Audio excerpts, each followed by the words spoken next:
Shri P R Sivasankar, ഹൈക്കോടതിയിൽ നിന്നും വളരെ ശ്രദ്ധേയമായൊരു നീക്കം ഉണ്ടായിരിക്കുകയാണ്. നവകേരള സർവേ റദ്ദാക്കിക്കൊണ്ടുള്ള ഒരു നീക്കം കോടതിയുടെ ഭാഗത്തു നിന്നുണ്ടായിരിക്കുന്നു.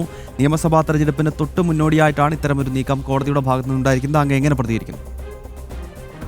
കഴിഞ്ഞ കുറെ നാളുകളായി സംസ്ഥാന സർക്കാർ ചിലവുകളും സർക്കാർ ഉദ്യോഗസ്ഥന്മാരെയും ഉപയോഗിച്ചുകൊണ്ട് സംസ്ഥാന സർക്കാരിന്റെ നേട്ടങ്ങൾ എന്നുള്ള വ്യാജേന പാർട്ടി പരിപാടികൾ നടത്തിക്കൊണ്ടിരിക്കുകയാണ്. അതിപ്പോ അയ്യപ്പ സംഘമായാലും മറ്റു തരത്തിലുള്ള പ്രചരണങ്ങളായാലും എല്ലാം പാർട്ടി സംവിധാനത്തെ നിയന്ത്രിക്കാൻ അത് സംസ്ഥാന സർക്കാരിന്റെ ഫണ്ടും സംസ്ഥാന സർക്കാരിന്റെ ഉദ്യോഗസ്ഥന്മാരെയുമാണ് ഉപയോഗിക്കുന്നത്. ആ CPM-ന്റെ ധാർഷ്ട്യത്തിന് ഏറ്റ ഏറ്റവും ശക്തമായ തിരിച്ചടിയാണ് ബഹുമാനപ്പെട്ട ഹൈക്കോടതിയുടെ ഭാഗത്തുനിന്നും ഉണ്ടായ ഏറ്റവും ശക്തമായ താക്കീതാണ് ഈ വിധി എന്നാണ് ഞാൻ വിശ്വസിക്കുന്നത്.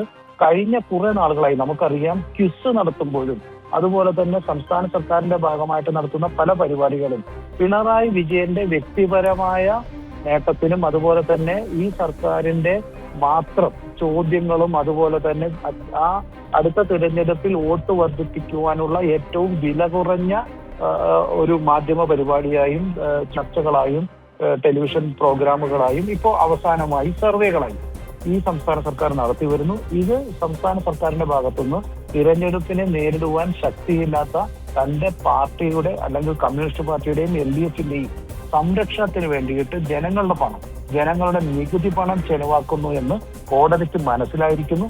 അതുകൊണ്ട് തന്നെയാണ് കോടതി ഇത്തരം ശക്തമായ നടപടിയെടുത്തിരിക്കുന്നത്, ഇതിനെ നിയന്ത്രിച്ചിരിക്കുന്നത്. ഇത് ജനാധിപത്യത്തിന് ഗുണകരമാണ്.